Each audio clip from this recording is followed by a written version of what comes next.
I don't think marriage or a relationship or faithfulness can fix a lust problem. Men start to desire that more than a loose woman or a silly woman that just want sex also. Because it's not just guys that only want it.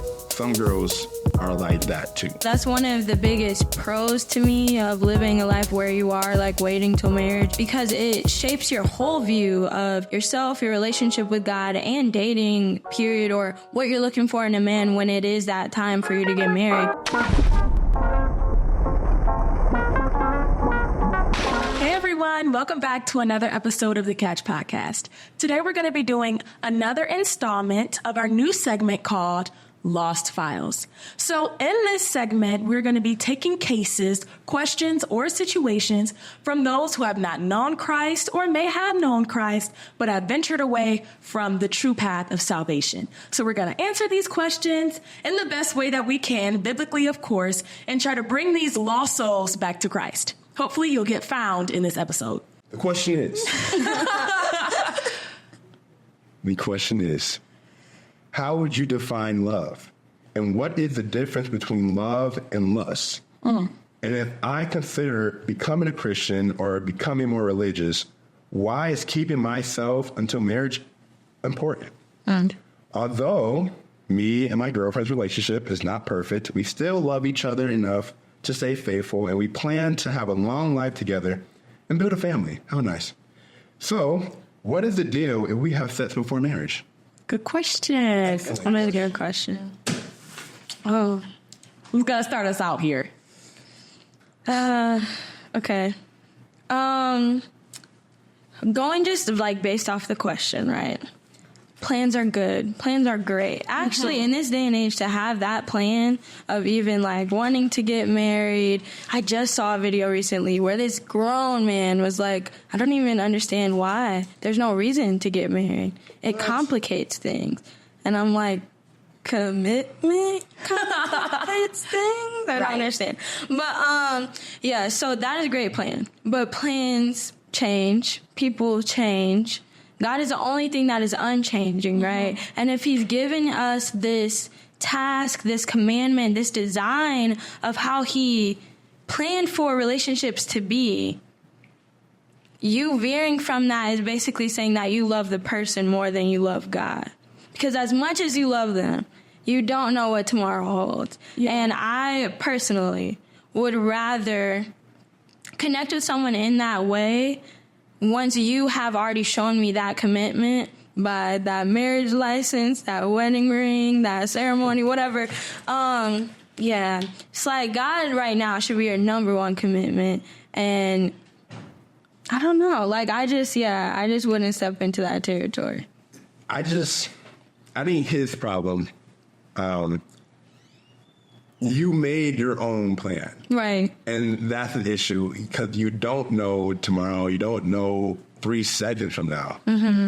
So a lot of people have those 5-year game plan, 10-year game plan, and I don't know. I understand he believes that he's in love and he actually can be, but things can change. Your girlfriend, she can change. She will change. Now, whether she changes for the better or for the worse, now that's what really depends on.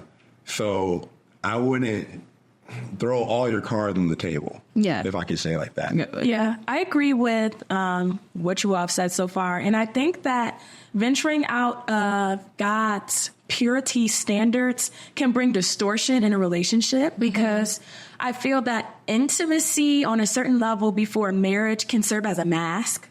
So instead of dealing with a lot of issues or really seeing the bare bones of a person or the bare personality of a person, you kind of are covering it up with this thing. And although you may love the person, I mean, some issues you just need no distractions to correct or to come to terms with or to say, okay, this is a deal breaker for me and we need to walk away. But if you're kind of caught up in the net of intimacy, I don't know if you're going to address those things. Yes, I agree. I think that's one of the main reasons for the big old heartbreaks that you'd be having. Is because sex is a very, in my opinion, God made it to be, it's a certain level of closeness. Yeah. That only a man and a woman are supposed to have after they have married. So when people have that before their marriage, or even if they're not relationship, people be doing one night stands, whatever. Right. When you get to that type of closeness and then they leave because none of y'all are in love, y'all are just in lust. Right. That's the main reason for heartbreak. And you gotta want to blame the person, but sometimes you can also blame yourself for not controlling your own hormones or your own lust. So what is lust? Lust, it is strong sexual desire. So, and we were made to have some type of sexual desire, but it cannot go out of control. Right. Like, you got to be able to control yourself. Like, I've looked online, getting ready for this episode, how speaking of the purity culture. Yeah. Sometimes a little bit of my, no, I'm sorry. What? I'm sorry, give me a second. Okay, work it out. Yeah. Okay, we're going to ride it with you, okay? Yeah. When it comes to purity culture. Yes. Now, there's a little bit of a devil's advocate, but I got other people's opinion. Yeah. It kind of seems like they are training men that they are not able to tame their lust. Yeah, I've seen that too. Exactly. So, I don't know. Yeah. No, I've seen I think it's 3 different lenses on purity culture. One is the lens of the men get to do whatever they want to do. Yeah. And they can sleep around while the women have to stay pure for the man who is not staying pure for her. Then I've also seen the viewpoint of that it ruins basically your marriage or your experience once you are married because you've waited this long and it's not that great or whatever.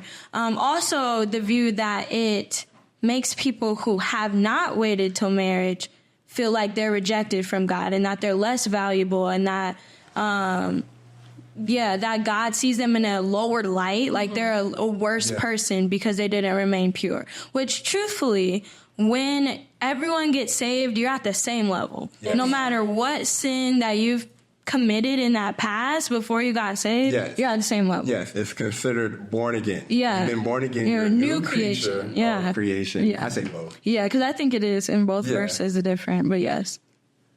Yeah, because as a man, I feel that towards you females, that you guys, it seems like you guys have more rules or when it comes to being pure just for us. How do you guys feel about that?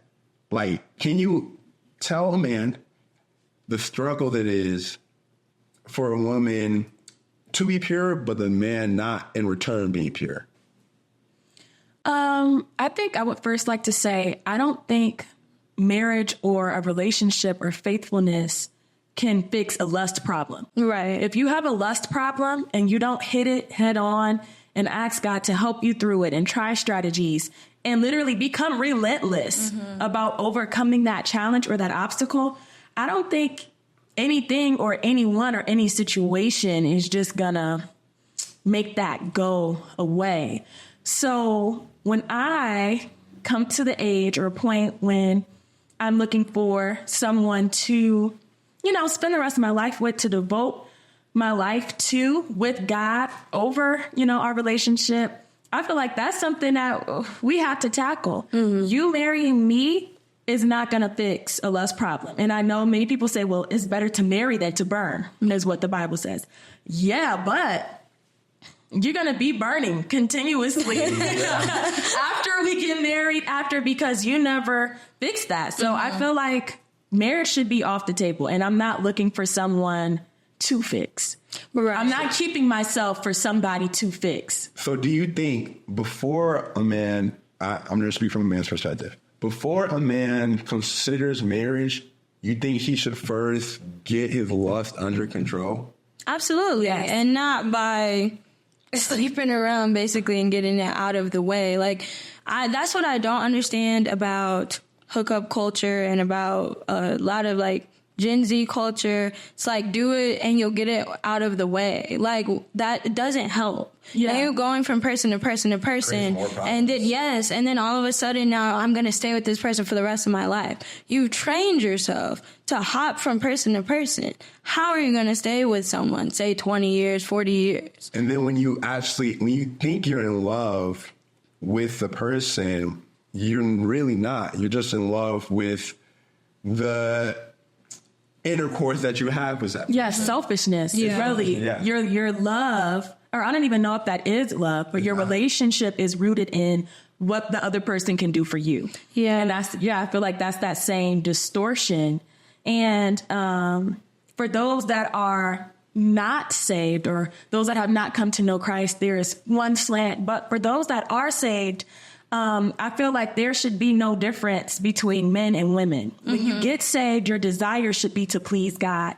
And I feel that venturing out of God's plan, that could be with another person or that could be by yourself, brings shame and distance from God. And when you understand that, I don't even think it becomes a woman keeping herself for a man. Right. I think that becomes, are you going to be saved for real? Yes or no? Right. And if you want to be saved for real, then you realize doing this thing or this instant gratification or getting this pleasure for a moment is going to make me feel like maybe God doesn't want to talk to me, or it's going to make me feel like I don't want to pray, or it's going to make me, it just has so many lasting effects that I feel like when you really get saved, gender kind of goes out the window. Yeah. I was going to say that's one of the biggest pros to me of living a life where you are like waiting till marriage, because it shapes your whole view of yourself, your relationship with God, and dating, period, or what you're looking for in a man when it is that time for you to get married. I don't feel any pressure now to do anything to just please a man. Like, the point is to please God. And I feel like when intercourse is a part of the relationship before marriage, sometimes it can be used as a tool to please your partner. And it's like, that's not the point of a relationship, shouldn't be the basis. So when we got the topic that we were going to be speaking on, one of the stories that came to my mind was the story of Tamar and Amnon in 2 Samuel 13. And for those of you that don't know, King David in the Bible had a lot of kids. And Amnon and Tamar were half brothers and sister, right? But they were both the children of David. And Amnon, what happened with him in verse 2 of chapter 13 says, Amnon was so vexed that he fell sick for his sister Tamar, for she was a virgin. And Amnon thought it was hard for him to do anything to her. But Amnon had a friend whose name was Jonadab, the son of Shimeah, David's brother, and Jonadab was a very subtle man.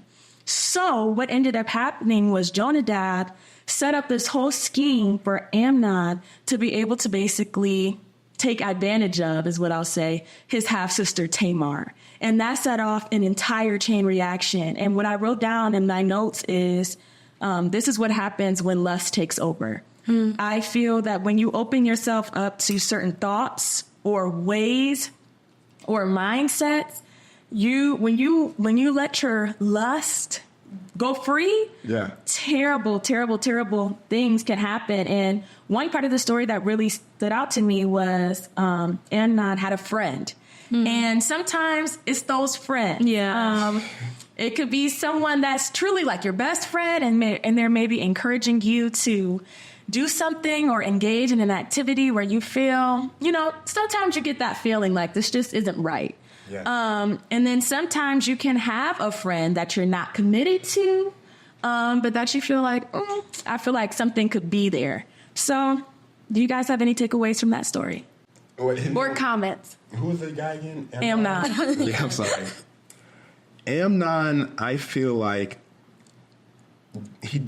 maybe he saw that it was wrong, but he didn't feel like it was wrong. Until after the fact. He lost his mind. Well, that's all sin. Like, all sin, it really, you see it's pleasurable, right? And then you have the regret afterwards. Yeah, and the switch up is my greatest ick, I'll tell you. Like, I am a huge fan of rom-coms, right? But after they've spent the night together and you wake up and you're wondering if they love you, like, that is crazy to me. Like, I could never be in a relationship like that. And it seems like that's so normal. Like, there's still a question of if they love me, if we're even dating, if we'll be together after this. Mm-hmm. And it's like, that should be like the end of the deal. No one should ever feel that way. Right. But everybody, well, not everybody does it.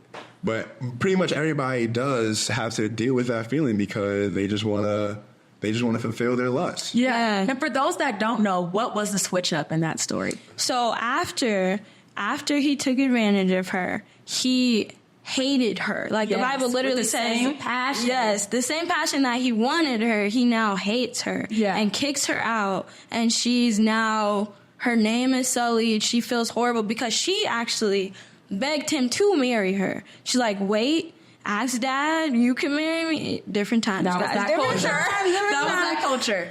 But she was like, let's just get married. And then whatever, but he wanted it how he wanted it, and then completely switched. That brings up a good point.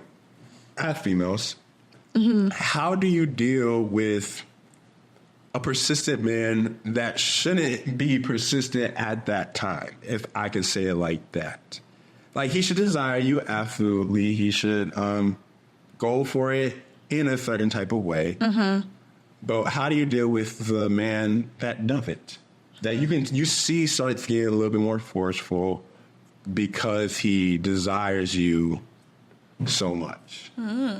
I know that my God is not the author of confusion, which means that he's not going to speak to me one thing and then turn around and speak to Isaiah another thing and then turn around and speak to Dassa a different thing on the same matter. Yeah. So if I feel that I'm not ready, or if I feel uncomfortable, or the Holy Spirit on the inside of me is telling me no on one thing, and you're so adamant saying yes, the Holy Ghost ain't speaking to one of us. No, but that's the point. How do you deal with that? I think, and not that I've had this situation a bunch, but how we have been taught in our church, and it's very biblically backed up. Proverbs 31. I just read that this morning. Proverbs 31, 10 through 31. That greatness. It says that her clothing is strength and honor. And I'm going to respectfully and strongly tell you that's not what I stand for. That's not what I'm about. And I think making those things plain is another strength and benefit of waiting until marriage. It's like, you know who you are, you know what you stand for, and I'm not just going with what you want because that's the culture. Yeah, I think that's also a true showcase of what love is. Like, when I think of that, I think of Jacob. Jacob wanted to marry this girl called Rachel, and he worked in her father was Laban. Laban. He worked in Laban field. Laban. However you want to say it. Laban's field for 7 years trying to marry Rachel. And then actually 14 at the end of the matter. Am I spoiling what you was trying to say? You kind of were, so that's okay. That's okay. Go ahead. So Laban tricked Jacob into marrying Rachel's sister, which was Leah, which wasn't compared really, or close to comparison with Rachel. He didn't love her. He did not love her, right? But yet, even after Jacob found out that he married Leah, he still waited a whole nother 7 years for Rachel. Yeah. Like, I don't think Rachel ever was confused about Jacob's love towards her. Right. Because my man has been working, has been waiting for 1,000 years. But he didn't have to deal with the sexual part of it. I have a question for you. I'm sorry. Okay, on this track that we're going on, I've heard a lot on the internet about man's needs and what they need and their hormones and what they got to have. Recently, our first lady of our church, I wrote down this quote because I thought it was so good. She said, "If God gave you the hormones, he knows how to help you handle them." And I just want to know, as a young man with hormones, how do you deal with a mandated wait from God? So Jacob had to go through a waiting season, And with all these hormones that you may have jumping up on the inside, how do you deal with God's wait and him saying, no, I'm not ready for you to get married, so you wait? Excellent question. Is it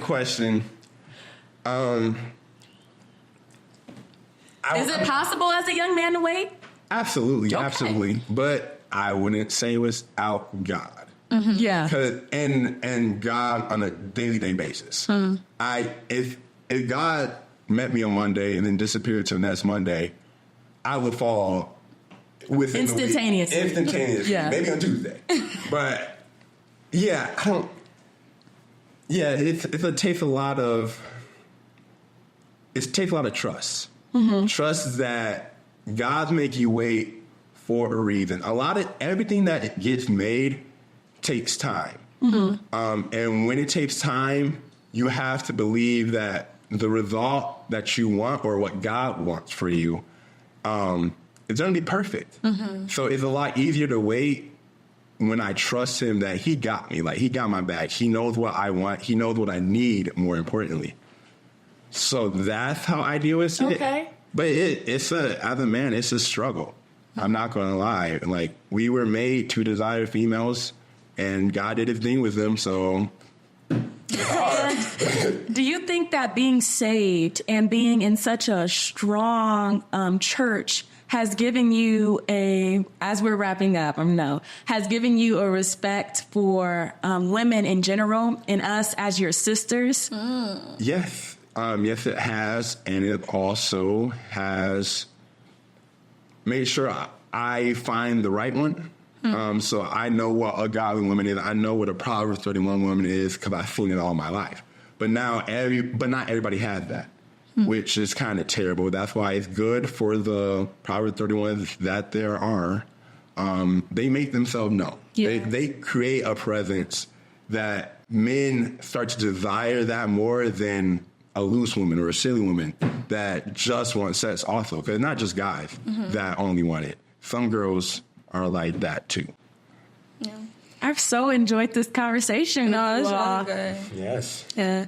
I will say to anyone listening, the message in all of this, because I've heard so much about purity culture being toxic, at the end of the day, it should be your choice. You should be doing it because you love God and not because you feel that you are going to be looked at a certain way if you don't remain pure. Like, remaining pure without God is no better than not being pure. Yeah. And even if not Christian, you're unsafe, purity's still good. It's absolutely amazing. You won't have to deal with many heartbreaks other people have to deal with. And you just focus and wait for that one. Yeah, and That's on all that matters. note, I would say try God because 1 Corinthians 13 says his love is patient, it's kind, it's not arrogant, it's not rude, it's not irritable. So if you That's real are love. going back and forth on, I just feel like I've had so many love experiences, if you ever want to run into true love, try God. If there's anything we could admonish you to do, try God. Thank you so much for watching. We hope that you will keep up with us, especially in this segment, and we will catch you later.